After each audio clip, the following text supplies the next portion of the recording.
응답을 하십니다. 그리고 우리가 또 그런데 기도하고 응답이 되면 기뻐하지만 또 응답이 없다면 또 낙심하게 됩니다. 그것은 누구나 다 마찬가지겠죠.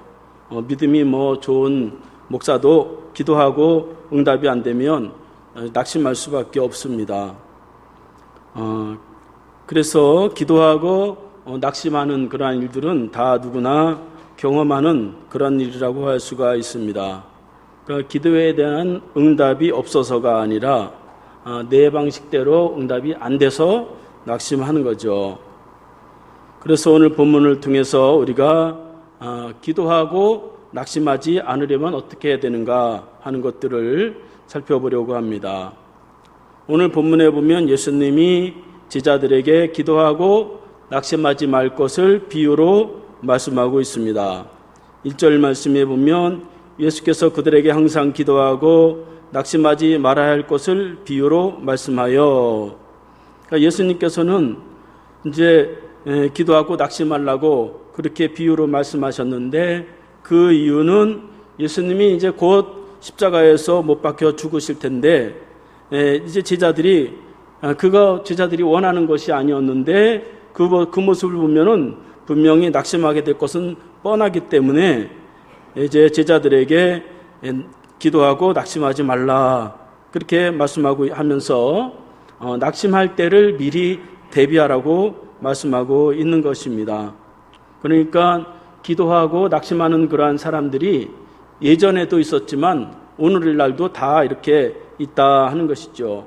그러니까 대부분 그런 사람들이 많다 하는 것입니다.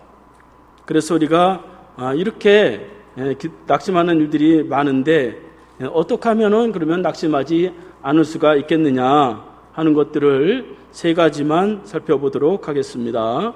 첫 번째로는 항상 기도해야 낙심하지 않는다 하는 것입니다. 1절 말씀에 보면 예수께서 그들에게 항상 기도하고 낙심하지 말아야 할 것을 비유로 말씀하여 그렇게 말씀하고 있어요. 그러니까 예수님은 비유를 말씀하기 전에 먼저 항상 기도하고 낙심하지 말라 그렇게 당부하십니다. 그러니까 이 제자들에게 미리 항상 기도하라고 말씀하고 있는 것이지요. 제자들은 늘 하나님 앞에 이렇게 기도를 하지를 못했어요. 그래서 예수님이 제자들에게 기도해야 될 것을 많이 그렇게 권면하셨습니다. 마가복음 14장 38절 말씀에 보면 예수님께서 잡혀가시기 전날 겟세마네 동산에 베드로와 요한과 야고보를 데리고 기도하러 올라가셨는데 거기서 예수님은 기도하는데 거기서 이 세 명이 다 잠이 들고서 거기서 잠을 자고 있어요. 내일이면 당장 예수님이 잡혀가는데도 잠을 자고 있습니다.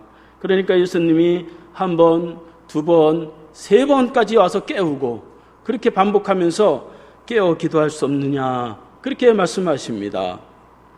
마가복음 9장 29절 말씀에 보면 제자들이 귀신 들린 아이를 고치지 못했을 때에 예수님이 그 아이를 고쳐주셨더니만 제자들이 하는 말이 예수님 왜 우리는 그 아이를 못 고쳤습니까? 그랬더니 기도 외에는 다른 방법으로 이런 유가 나갈 수 없느니라 그렇게 말씀하고 있습니다. 그러니까 제자들은 예수님을 따라다니는 일은 잘했는데 기도하는 일을 소홀히 했다 하는 것입니다. 그러니까 예수님이 십자가에서 돌아가시면 분명히 낙심할 것은 뻔한 것이죠. 그래서 예수님이 이렇게 말씀하셨는데도 이 제자들은 또 기도하지 않고 또 계속해서 이제 따라다니기만 하다가 결국 예수님이 돌아가시는 그때도 결국 기도하지 않다가 예수님을 모른다고 베드로는 부인하고 또 다른 모든 12제자가 다 고향으로 다 낙심해서 돌아가 버리는 것을 볼 수가 있습니다. 그래서 왜 그렇게 낙심을 했느냐? 그러니까 항상 기도하라 그렇게 말씀하고 있습니다. 그러니까 기도라고 하는 것은 우리의 영혼의 호흡이기 때문에 숨을 안 쉬면은 죽는 것처럼 항상 하나님 앞에 영적으로 기도를 해야 이 영적으로 이게 계속적으로 이게 살아가게 되는데, 이게 단절이 되면 갑작스레 뭐를 하려고 해도 안 되는 거예요. 그러니까 밥을 먹는데 말이죠. 우리가 뭐 금방 밥 먹는다고 해서 금방 뭐 몸에서 표시가 나나요? 그러지 않아도 계속 밥을 먹잖아요. 밥맛 없다고 맛있는 것만 먹으면 건강에 안 좋잖아요. 그저 금방 표시 안 나도 꾸준하게 제때 밥을 먹다 보면 건강을 유지하게 되죠. 그러니까 기도의 결과가 금방 나타나지 않는다고 우리가 그러지만 항상 기도해야 된다 하는 것입니다. 그래서 기도를 항상 기도해도 낙심은 하게 되죠. 기도하는 사람도. 솔직히 기도를 뭐 많이 매일 새벽 기도하는 저도 힘든 일이 있으면 낙심을 합니다. 그런데 기도하는 사람과 기도하지 않는 사람과 막상 그 일이 딱 닥쳤을 때는 다르단 말이죠. 열왕기상 19장 4절 말씀에 보면 엘리야와 같은 그러한 기도의 능력자도 이세벨이 너를 죽인다고 하니까 광야로 도망가서 로뎀나무 아래서 차라리 나를 죽여주세요. 그러면서 하나님 앞에 낙심을 하고 있습니다. 저는 조상들보다 못한 자입니다. 이제 선지자라고는 나밖에 없는데 어떡합니까? 그러면서 낙심을 했어요. 그랬더니 5절에 하나님이 그 낙심하는 그 엘리야를 보시고 천사를 보내서 응답하세요. 열왕기상 5장 5절에서 6절 말씀에 보면 로뎀나무 아래서 누워 자더니 천사가 그를 어루만지며 그에게 이르시되 일어나 먹으라 하는지라 본즉 머리맡에 숯불에 구운 떡과 한 병에 물이 있더라. 그러니까 엘리야는 평소에 기도를 많이 했기 때문에 비록 낙심해서 로뎀나무 아래서 에라 모르겠다 잠이나 자자 그랬을 때에도 하나님이 천사를 보내시고 그에게 구운 떡과 물 한 병을 먹이면서 육신의 힘을 다시금 일으켜서서 그가 이스라엘 왕 예후를 왕으로 세우고 또 자기 후계자로 엘리사를 세우는 그러한 사명을 마지막으로 감당한 것을 볼 수가 있습니다. 그러니까 엘리야와 같은 그러한 기도의 사람도 이렇게 낙심하는데 뭐 우리야 뭐 오죽하겠어요. 그러나 우리가 항상 기도해야 나중에 일이 터졌을 때도 최소한 대책은 있다. 그러니까 기도하지 않고 있으면 그 생각 한 번도 안 하다가 뻥 터지면 갑작스레 이거 어떡하나 이래가지고 그때 갑작스레 하나님 앞에서 뭐 울고불고 하고 물론 그것도 하나님이 응답하십니다. 그런데 평소에 기도를 쌓아놓고 항상 기도하고 그러다 보면 그때 그것을 감당할 수 있는 포스도 생기고 감당할 수 있는 능력이 생기게 되는 것입니다. 왜 사람들이 이렇게 항상 기도하지 않느냐? 그거 기도를 많이 했기 때문에요. 기도를 많이 했는데 응답이 안 됐던 상처가 너무 많아요. 기도 맨날 했는데 응답도 안 되더라. 그러면 뭐 기도한다고 뭐 되나? 그래가지고 기도하지 않게 되죠. 옛날에 기도 많이 해봤거든요. 그러거든요. 그런데 기도를 많이 했는데 우리가 집중해야 될 것은 기도를 많이 했다에 집중하면 반드시 낙심을 해요. 그러니까 기도를 많이 했다에 집중하지 말고 하나님이 얼마나 응답하셨나 그 응답에 집중을 해야 된단 말이죠. 기도를 적게 했는데도 응답을 많이 찾아내면 낙심하지 않게 되는 거예요. 근데 기도를 많이 했음에도 응답된 건 하나도 없다. 그러면 기도 뭐 많이 해도 또 낙심하게 돼요. 제 고모가 전도사님인데 저에게 제가 목사가 됐다고 그러니까 야 그거 기도해서 돼 기도해서 그렇게 된 거야 막 그러는 거예요. 그래서 약간 기분이 나쁘더라고요. 제가 목사가 되려고 10년 동안 독학을 하고 얼마나 고생을 하면서 그렇게 목사가 됐는데 뭐만 하면 다 기도해서 그렇게 됐다는 거예요. 그런데 나중에 알고 보니까 제가 그것이 깨달아지더라고요. 내가 기도해서 이렇게 된 거구나. 제가 말이죠 청년 때 말이죠 25살 때부터 새벽 기도를 했잖아요. 다른 모든 청년들이 말이죠 오빠 뭐 너무 그렇게 하지 마 뭐로 그렇게 하냐고 막 그래요. 근데 저는 그래서 순진해가지고 그래서 목사님이 시키는 대로 그냥 새벽 기도 나오는 게 옳은 건가 보다 그래가지고 순진해가지고 다른 모든 우리 청년들이 많았었는데 저 혼자 뭐가 이렇게 낫다고 그냥 새벽 기도를 지금까지 그래도 한 25년 계속 하고 있어요.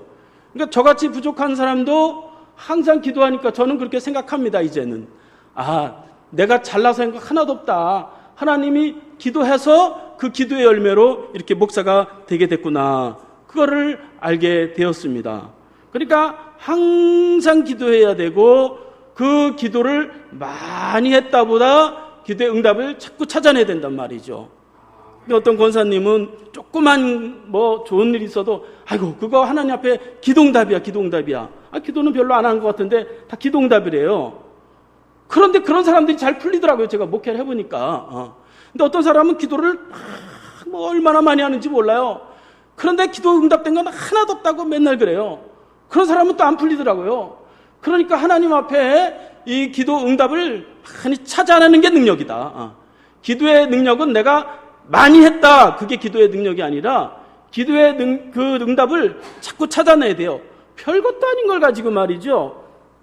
내가 노력한 건데 그걸 가지고 막 기도의 응답이라고 그러더라고요. 그런데 그런 사람들이 잘 풀리더라고요. 그러니까 하나님 앞에 이렇게 항상 기도하고 하나님 앞에 응답을 찾아내야 된다 하는 것입니다.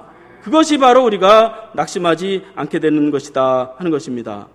두 번째로 무시당해도 낙심하지 말고 기도해야 된다 하는 것입니다.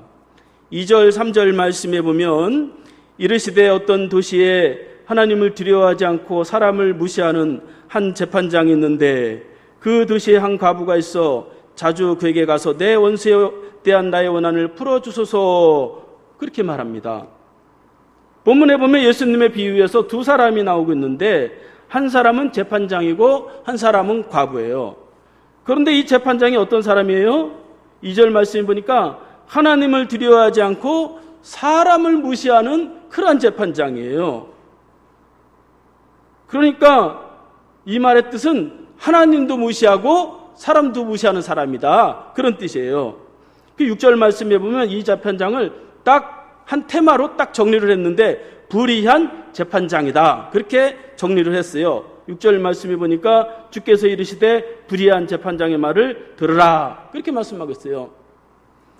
재판장이라고 하는 건 말이죠. 정확하게 잘잘못을 가려가지고 정확하게 판단을 해주는 것이 정확한 그런 핵심적인 업무인데 그거를 안 하는 재판장이에요. 그래가지고 사람의 얼굴을 딱 보고서 저 사람이 돈 좀 있겠다. 높은 지위도 있고 저 사람 재판 잘 해주면 나에게 무슨 유익이 생기겠다. 그렇게 생각을 해가지고 그런 사람들한테는 걱정하지 마세요. 재판 잘 됩니다. 그리고 좋게 처리를 해줘요. 그리고 돈이 없고 약한 사람들을 보면 저기 앉아서 기다리세요. 때가 되면 부를게요. 그런단 말이죠. 오늘날도 그런 검사, 그런 판사들이 얼마나 많습니까? 보통 일반인만도 못한 그런 사람들이 얼마나 많아요. 그런데 말이죠. 이 재판장에게 찾아와서 자기 재판을 부탁한 사람, 그 과부는 누구예요? 이 과부는 말이죠. 혼자 사는 그런 할머니예요. 유대인들은 과부를 어떻게 정의를 했냐면 디모데전서 5장 9절 말씀에 보면 과부는 명부에 올리게 되어 있는데 남편이 없고 60세 이상의 여성이어야 된다. 그렇게 정의하고 있어요. 그러니까 60 이상 된 할머니예요. 지금이야 말이죠. 이 할머니들이 할아버지들보다 돈 더 잘 벌어요. 능력이 더 많아요. 그런데 당시는 농경사회고 가부장 시대에 그 남성 중심의 사회에 있기 때문에 남편이 없다고 하는 거는 굉장히 비참한 거예요. 누가 보호해 줄 사람도 없고 생활력도 없고 누가 도와줄 그런 사람도 아무도 없고 무시당하는 그런 사람이에요. 이런 할머니가 말이죠. 이 불의한 재판장에게 와가지고 말이죠. 내 원한을 풀어주소서 그랬다는 거예요. 그러면 정상적인 그러한 판사 같으면 할머니 걱정 마세요. 제가 잘 처리해 드릴게요. 그래야 되는데 이 불의한 재판장은 그러지 아니하고 하나님을 무시하고 이 할머니도 무시했다 하는 것입니다. 그래서 4절 5절 말씀에 보면 그가 얼마 동안 듣지 아니하다가 후에 속으로 생각하되 내가 하나님을 두려워하지 않고 사람을 무시하나 이 과부가 나를 번거롭게 하니 내가 그 원한을 풀어주리라. 그렇지 않으면 늘 와서 나를 괴롭게 하리라 하였느니라. 그렇게 말씀하고 있습니다. 그러니까 재판장은 과부가 와서 자기 재판을 좀 잘 해달라고 그러니까 듣지 아니했다. 그렇게 기록하고 있습니다. 듣지 아니했다는 건 대꾸하지 않았단 말이죠. 무관심했단 말이죠. 부탁을 하든 말든 최소한 말이죠. 사람이 무슨 말을 하면 이러쿵저러쿵 뭐 대꾸라도 해야 되는데 이 할머니가, 힘없는 할머니가 와서 그러니까 무관심했단 말이죠. 그러니까 사람이 말이죠. 하다못해 대꾸라도 해야 그랬는데 무관심하면 얼마나 기분이 나빠요. 얼마나 자존심 상합니까? 완전 정말 자존심 상하는 일 아니에요. 그런데 이 재판관이 몰라서 그런 게 아니란 말이죠. 그가 속으로 생각하기를 내가 하나님을 두려워하지 않고 사람을 무시하나. 속으로는 다 알고 있었다는 거예요. 저 불쌍한 할머니 잘 도와줘야 되는데 잘 알면서도 도와주지 않는 이런 못된 불의한 그러한 재판장이었다 하는 것입니다. 그래서 원래 그 판사라고 하는 건 오래 생활하다 보면 딱 얼굴만 봐도 딱 압니다. 재판할 때 말이죠. 얼굴만 딱 봐도 간이 재판 가면은 그런 거 오래 재판하지도 않아요. 언제 줄 거야? 언제 그럼 나가. 그냥 그래 그럼 말아요. 굉장히 간단해요. 이렇게 잘하는 재판장인데, 불의한 재판장인데 사람 취급을 안 하는 거예요. 그럼 저 같으면 예의 안 있고 그 더럽다 나를 무시하고 진짜 내가 자존심 상하네. 내가 해결 안 하고 말지. 그러고 내가 나왔을 거예요. 그런데 이 가부는 그러지 않았다는 거예요. 매일 찾아와 가지고 나를 도와주세요. 내 재판을 좀 해주세요. 그렇게 말씀하고 있어요. 성경에서는 매일이라고 하지 않고 자주라고 하는데 어쨌든 자꾸 와가지고 말이죠. 자꾸 내 재판 원한을 풀어달라고 그렇게 했다는 것입니다. 그러니까 그렇게 무시했는데 자기 자존심도 다 내려놨다는 거예요. 자기 고집도 다 내려놨다는 거예요. 이 사람은 자타가 공인한 재판장인데 매일 와서 그런다고 뭐 들어주겠어요? 바늘도 안 들어가는 사람인데. 그런데 가능성 없는 이 일에 이 한 과부, 이 할머니, 힘없는 할머니가 와가지고 자꾸 내 억울함을 풀어주세요. 자꾸 그랬더니만 이 불의한 재판관이 생각하기를 아이고 나를 번거롭게 하는구나. 이거 풀어주지 않으면 이거 뭐 끝까지 와서 나한테 매달릴 작정이네. 그러면서 그 원한을 풀어줬다고 하는 것입니다. 그러니까 기도라고 하는 거는 꼭 보장된 건 아니에요, 사실. 그러나 믿져야 본전, 그리고 하나님 앞에 간구해야 된다 하는 것입니다. 또 기도하고 그래야 된다는 것입니다. 이 재판장이 의도적으로, 그래서 예수님은 의도적으로 불의한 재판관을 하나님과 비유를 그렇게 하는 거예요. 이 불의한 재판관도 이 억울함을 들어주는데 하나님이 과연 안 들어주겠느냐, 그렇게 말씀하고 있는 것입니다. 이 가부가 불의한 재판장한테 매달리지 않으면 어떻게 하겠어요? 방법이 있나요? 자기가 힘도 없고 남편도 없고 돈도 없고 아무것도 없는데 오죽했으면 하나님 앞에 매달리겠느냐고. 그러니까 우리가 하나님 앞에서 오죽했으면 기도라는 것에 매달리느냐고. 그러니까 하나님 앞에 이렇게 간구하면서 하나님 앞에 무시당하는 걸 다 체험을 해야 돼요. 사람에게도 다 무시당하는 거 이거 다 체험하고 이거를 초월하면 정말 하나님 앞에 놀라운 일들이 생깁니다. 그래서 이 예수님은 하시는 말씀이 불의한 재판장의 말을 들으라 그렇게 말씀하고 있어요. 불의한 사람 말을 뭐로 들어요? 이 약한 사람 말을. 그런데 말이죠, 사람이 문제 해결은 이런 사람 말도 다 들을 수 있어야 돼요. 그러니까 우리가 기도라고 하는 것은 겸손한 자세로 떨어지는 거예요. 떨어지는 거. 사람에게도 그렇게 무시당할 때도 그거 넘어서면 하나님의 기적이 일어납니다. 하나님 앞에도 말이죠, 기도했는데 하나님이 아무것도 들어주지 않아요. 내가 얼마나 많이 기도했는데 참 하나님 너무하신다. 사랑한다고, 나를 하나님 사랑한다고, 살아계신다고 나를 하나님 자녀라고 하더니 왜 나한테는 응답이 없나? 그러면서 하나님을 불의하다고 생각을 하게 되죠. 그러나 그럴 때 하나님이 그때 나를 막 무시하는 것 같아요. 그때 인생의 바닥을 기도로써 느끼는 거예요. 그러니까 우리는 인생을 이 삶으로 그 바닥을 가면 안 된단 말이죠. 삶으로 바닥에 떨어지면 이 몸으로 다 경험을 해야 되는데 그 기도 시간에 다 그런 걸 경험해야 돼요. 내가 높아지는 영광도 경험을 하고 내가 밑바닥에 떨어지는 것도 기도 시간에 경험을 하고 그러면 말이죠. 현실에서는 그런 게 다 깨달아졌으니까 그것이 현실에서는 경험을 안 하게 됩니다. 그래서 우리가 하나님 앞에서도 하나님 앞에서 무시당한다 할지라도 사람이 나를 무시한다 할지라도 하나님 나를 살려주세요. 내 기도에 응답해 주세요. 그렇게 하면서 나아갈 때에 하나님은 우리의 기도에 응답하시고 그런 포스가 있으면 낙심하지 않게 된다 하는 것입니다. 세 번째로 믿음을 구해야 낙심하지 않는다.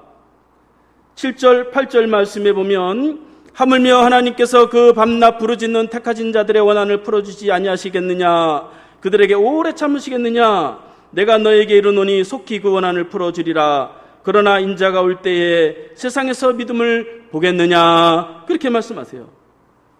예수님은 비유를 다 마치고서 밤낮 부르짖는 택하신 자의 원한을 하나님이 들어주시지 않겠느냐 그렇게 말씀하시면서 인자가 올 때에 믿음을 보겠느냐 그렇게 말씀하고 있습니다. 그러니까 하나님이 주시고자 하는 건 뭐예요? 믿음을 주시고자 하는 거예요. 믿음을 보겠느냐 그런 말씀은 믿음이 가장 귀하다 그런 뜻이에요. 또 믿음으로 구해라 그런 뜻이에요. 또 믿음으로 다 받을 수 있다 그런 뜻이에요. 그러니까 믿음으로 구해야 된단 말이죠. 하나님 앞에. 그러니까 믿음으로 구하는 사람이 많다는 거예요? 적다는 거예요? 적다는 거예요. 오죽했으면 믿음을 구하라고 말씀을 하겠습니까? 그러니까 하나님 앞에 기도하고 간구한 것을 얻으려면 믿음이 필요해요. 그러니까 항상 기도하려도 믿음이 필요하고 또 간절히 기도하려도 사실 다 믿음이 필요해요. 아무리 기도를 많이 해도 받는 사람이 믿어야 주지. 받을 사람이 안 믿는데 그게 오겠어요. 그래서 우리에게 믿음으로 구해야 된다는 것입니다. 성경에 보면 다 믿음으로 다 된다고 그래요. 그러니까 교회는 제일 중요한 게 믿음이에요. 믿음으로 다 된다고. 저 어렸을 때 말이죠. 교회 다니는데 뭐 믿음으로 다 된대요. 그 선생님들도 말이죠. 어렸을 때 알지도 못하는데 믿음으로 다 된대요. 근데 순진해 가지고 그거 따라가다가 이렇게 목사가 됐어요. 그러니까 성경에는 다 믿음으로 됩니다. 마가복음 9장 22절 말씀해 보니까 혈류병 걸린 여인이 병 낫기를 믿고 예수님의 옷자락에 손을 살짝 대면서 내가 이 예수님의 옷자락에 손만 대어도 나는 날 것이다 그렇게 믿었더니 예수님이 하시는 말씀이 따라 내 믿음이 너를 구하였느니라 그랬더니 즉시 병이 나으니라 그렇게 말씀하고 있습니다. 마가복음 10장 46절 말씀해 보니까 맹인 바디메오는 예수님이 자기가 사는 그 마을 앞으로 지나간다는 것을 믿고 기다렸다가 이렇게 지나갈 때 다윗의 자손 예수여 나를 불쌍히 여기소서 그랬더니 예수님이 내 믿음이 너를 구원하였느니라 그래서 눈을 딱 뜨니까 눈이 떠졌다는 거예요. 신봉사도 자기가 눈 안 뜨면 안 되는 거예요. 눈을 믿음으로 떠야 되는 거죠.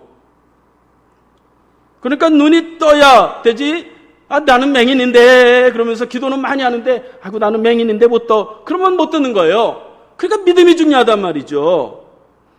누가복음 7장 36절 말씀해 보니까 창녀 마리아는 예수님이 내 죄를 용서해 주실 것이다 그렇게 믿고 향료를 예수님 발에 깨뜨리고 자기 머리털로 예수님 발을 닦으면서 그렇게 예수님 앞에 그 발을 닦으면서 자신의 죄를 고백했을 때에 예수님이 따라 내 믿음이 구원하였느니라 그렇게 말씀하셨더니 그가 모든 자기의 죄를 다 청산하고 예수님을 따라다니며 그의 제자가 된 것을 볼 수가 있습니다. 사도행전 3장 16절 말씀해 보니까 베드로는 성전 비문에 앉아 구걸하는 안진뱅이가 일어나는데 그 일이 어떻게 되었느냐?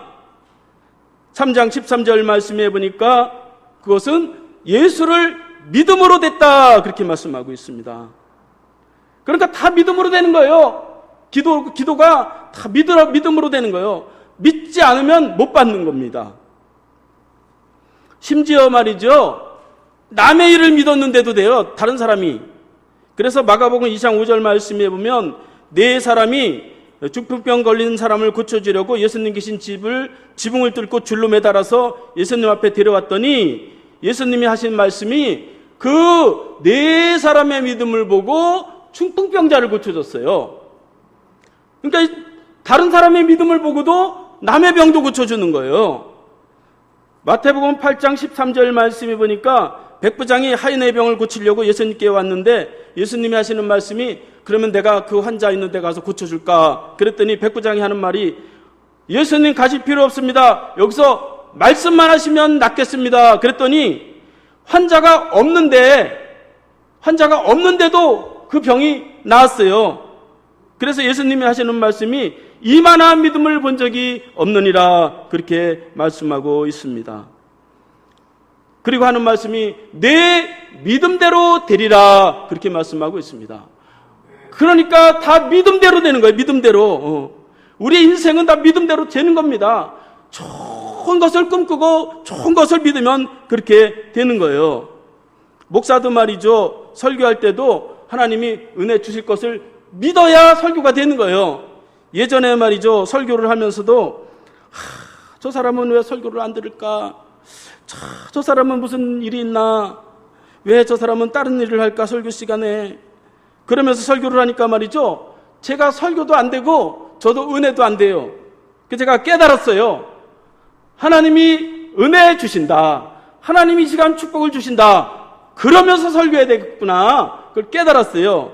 그래가지고 이제는 그런 사람이 있어도 그런 사람들에게 집중하지 않고 설교를 잘 듣고 눈이 말똥말똥한 사람이 있으면 그 사람만 쳐다보고 하는 거예요. 그러니까 기도라고 하는 거는 이미 받은 것처럼 그렇게 믿고 하나님 앞에 간구할 때에 그것이 응답이 된다 하는 것입니다. 그래야 낙심하지 않게 된다 하는 것입니다. 그래서 예수님이 하시는 말씀이 믿음을 보겠느냐 그렇게 말씀하시는 것은 믿음을 구하라는 거예요. 사실 우리가 믿어야 되는데 믿음이 저부터도 적잖아요. 약하잖아요. 믿음이 없잖아요. 뭐 처음부터 믿음이 많은 사람이 있나요? 그 믿음이 없으면 어떻게 해야 돼요? 믿음이 없을 때는 믿음을 달라고 먼저 기도하고 그 다음에 나의 소원을 기도해야 할 필요가 있어요. 마가복음 9장 24절 말씀해 보니까 한 아버지가 자기 아들이 귀신이 들려서 거품을 물고 물에도 빠지고 불에도 들어가는데 그것을 고치기는 고쳐야 되는데 아이고 내가 믿음이 없어서 기도를 못하는 거예요. 그래서 예수님께 와서 제일 먼저 하는 말씀이 예수님 나의 믿음 없는 것을 도와주소서. 그랬더니 예수님이 그 믿음을 보시고 고쳐줬어요. 그러니까 믿음이 없는 것도 걱정할 필요가 없어요. 믿음은 노력이 아니니까. 믿음은 내가 막 이렇게 열심히 노력해가지고 쟁취하는 게 아니란 말이죠. 극기 훈련이 아니란 말이죠. 업적이 아니란 말이죠. 공로가 아니에요. 믿음은 하나님의 선물입니다. 그래서 믿음은 누구나 구하면 돼요. 구하면. 자꾸 그걸 업적으로 갖고 가고 공로로 갖고 가면 믿음 생활하기가 참 힘듭니다. 하나님 앞에 달라고 하면 주는데 믿음을 그걸 자꾸 업적주의로 가면 자꾸 쌓기는 쌓는데 믿음이 안 자라는 거예요. 저도 뭐 이제 교회 생활 한 30년 이렇게 하다 보니까 어떤 사람이 믿음이 생기나 가만히 지켜보면 두 가지예요. 그죠? 말씀 잘 듣고 기도하는 사람. 그런 사람들이 믿음이 성장을 하는 것을 볼 수가 있습니다. 그러면 어떻게 되느냐? 예수님이 다시 오실 때에 믿음을 보겠느냐? 그랬어요. 그러니까 주님이 오신다는 거예요. 기도할 때 주님이 성령으로도 오시고 천사로도 오시고 때로는 좋은 사람으로도 오시고 이렇게 오셔서 우리에게 응답을 하시고 우리에게 은혜를 주신다 하는 것입니다. 그래서 믿음은 불가능한 것을 가능하게 하는 것이다 하는 것입니다. 그래서 믿음으로 구해야 된다. 히브리서 11장 1절 말씀해 보니까 믿음은 바라는 것들의 실상이요 보이지 않는 것들의 증거니, 그렇게 말씀하고 있습니다. 바라는 것들을 가진 것처럼, 보이지 않는 것을 보는 것처럼 그렇게 우리가 갖는 것이 바로 믿음이다, 그렇게 말씀하고 있습니다. 마가복음 11장 24절 말씀해 보니까 무엇이든지 기도하고 구한 것을 받은 줄로 믿으라, 그리하면 너에게 그대로 되리라, 그렇게 말씀하고 있어요. 받은 줄로 믿으면 그대로 된다는 거예요. 안 되던데요? 됩니다. 100% 기도는 안 되는 게 없어요. 100% 됩니다. 언제 돼요? 나중에 우리가 죽어서도 되겠죠, 언젠가는. 그래서 말이죠, 유명한 C.S. 루이스 그 목사님은 기도란 무엇이냐? 기도는 100% 응답이 되는데 이렇게 말을 했어요. 기도는 응답될 때까지 기도하기 때문에 100% 응답된다, 그랬어요. 그러니까 끝까지 기도하는 거예요. 끝까지. 이 가부처럼 끝까지 하나님 앞에 기도해야 된다 하는 것입니다. 이제 말씀을 마치겠습니다. 우리가 하나님 앞에 기도하되 낙심하지 않기 위해서 항상 기도하되, 기도를 많이 했다에 집중하기보다 기도를 적게 했더라도 응답을 많이 찾아내시기 바랍니다. 또 사람에게 무시당하든지 또 기도할 때 하나님이 나를 무시하나, 그렇더라도 아이고 무시하든 말든 나는 기도한다, 그러고 기도하시기 바랍니다. 또 받은 것처럼, 또 가진 것처럼 그렇게 믿고 그렇게 기도하시기 바랍니다. 그래서 이 한 과부와 같이 다 우리가 기도한 것을 응답받고 또 낙심하지 않는 그런 저와 여러분들의 삶이 되시기를 바라겠습니다. 기도하겠습니다. 하나님 아버지, 낙심하는 일들이 많은 이 땅에서 살아갈 때에 그때마다 기도하게 하시고 이렇게 은혜 가운데 또 하나님의 축복 가운데 살아가게 하심을 감사드립니다.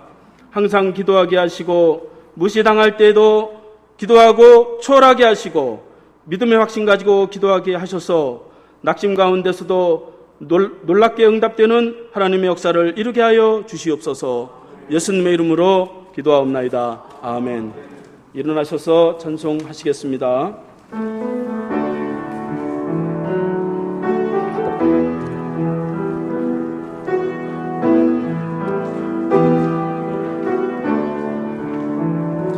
나 어느 날 괴로워서 눈물로써 아랠 때 주님께서 나의 맘 아시고 위로하여 주셨네. 갈 길 몰라 방황할 때 들려오던 주의 음성, 나를 사랑한다던 그 말씀 위로하여 용기 주네. 너 슬퍼 말라, 언제나 함께하고 무거운 짐 대신 지리. 너 괴로워 마라, 너는 내 백성. 두려워 마, 오 나의 주. 평화의 주, 내 피곤한 마음 쉼을 얻으리. 기도하겠습니다.